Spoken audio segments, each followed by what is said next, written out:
Imagine a nation where 98% of its territory is water, a scattering of emerald rings across a vast blue ocean. This is the Republic of the Marshall Islands. It is a chain of 29 coral atolls and 5 main islands in the vast expanse of the northwestern Pacific. These low-lying formations, barely a few feet above sea level, are both breathtakingly beautiful and acutely vulnerable.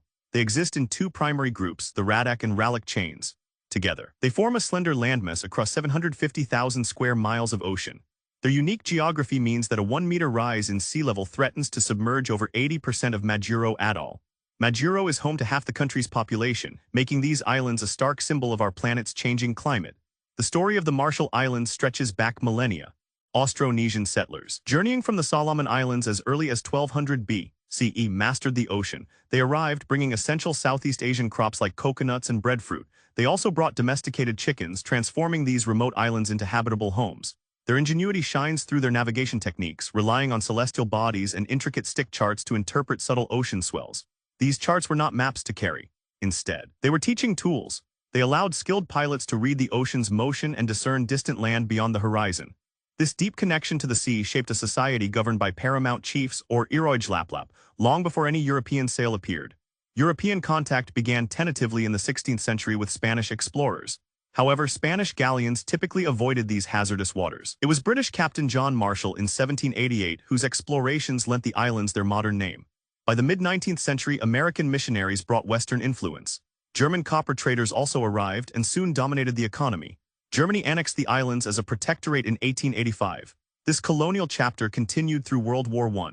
Japan occupied the islands during this time, incorporating them into the South Seas Mandate. Japanese military planners recognized their strategic value. They transformed atolls like Kwajalein and Watch into forward bases. This decision would dramatically alter the island's fate. The mid-20th century cast a long, radioactive shadow over the Marshall Islands. During World War II, the United States occupied the islands, leading to brutal battles like Kwajalein. Post-war, these tranquil atolls became the United States Pacific Proving Grounds. Between 1946 and 1958, an astonishing 67 nuclear tests were conducted at Bikini and Enewetak atolls. This included Castle Bravo, the largest atmospheric nuclear test ever conducted by the United States. It unexpectedly unleashed massive fallout onto inhabited islands. Many Marshallese suffered radiation burns and lasting health issues. Countless descendants live in exile, their ancestral lands still contaminated. A nuclear claims tribunal assessed billions in compensation, but only a fraction has been paid. This has left a deep scar and ongoing concerns about sites like the radioactive Runit Dome. In 1979, the United States recognized the Marshall Islands Constitution. This ushered in self-governance under President Amata Kabua. Full sovereignty arrived in 1986 with the Compact of Free Association, a unique agreement with the United States. This compact grants the United States sole defense responsibility. It also provides substantial financial aid and allows Marshallese citizens to live and work freely in the United States. This right has been utilized by thousands who have since migrated to places like Arkansas and Hawaii. This enduring bond, forged from a complex history, shapes the nation's present and future. Today, the Marshall Islands stands as ground zero for the climate crisis. The average elevation is a mere 7 feet above sea level, making them exquisitely vulnerable to rising oceans. The sea around these islands has risen 3.4 millimeters a year since 1993. This is more than double the global average. Typhoons, once rare, are becoming stronger. Freshwater supplies, typically from rainfall, are outstripped by demand and increasingly threatened by saltwater intrusion.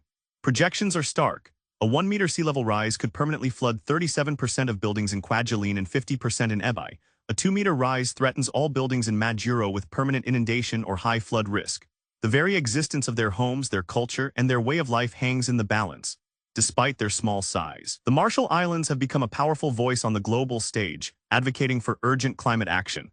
They have pledged to be net zero by 2050. They have also championed initiatives like the Majuro Declaration for Climate Leadership.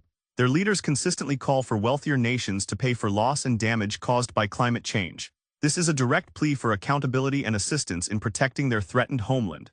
Domestically, adaptation efforts range from building private seawalls to exploring innovative solutions for securing fresh water. They are fighting for survival, but the sheer scale of the challenge often necessitates international cooperation and resources. The human cost of this crisis is already visible. Thousands of Marshallese have migrated to the United States under the Compact of Free Association. They have created significant communities in states like Arkansas and Hawaii.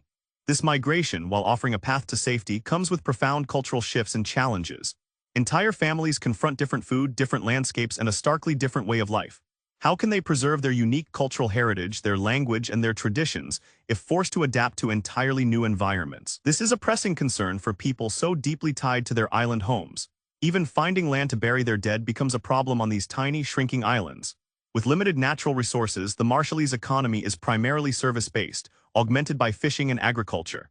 Financial assistance from the United States forms a large percentage of their gross domestic product. This relationship was extended for another 2 decades in 2023. Majuro is notably one of the world's busiest tuna transshipment ports, a vital economic activity threatened by changing marine ecosystems. In a bold move towards economic diversification and technological leadership, the Marshall Islands announced plans in 2018 to issue its own cryptocurrency as legal tender, the Sovereign. This showcases a remarkable spirit of innovation amidst existential threats. The Marshall Islands embodies a paradox, a tropical paradise facing an existential threat. Their history, marked by advanced navigation, colonial powers, and the devastating impact of nuclear testing, has culminated in their current position as the world's frontline in the climate crisis. Their struggle is a microcosm of a global challenge. It highlights the interconnectedness of human activity, environmental vulnerability, and geopolitical responsibility. The resilience of the Marshallese people, their fierce advocacy, and their desperate fight for survival serve as a powerful testament to the urgent need for global action. This is a narrative that demands our attention and understanding.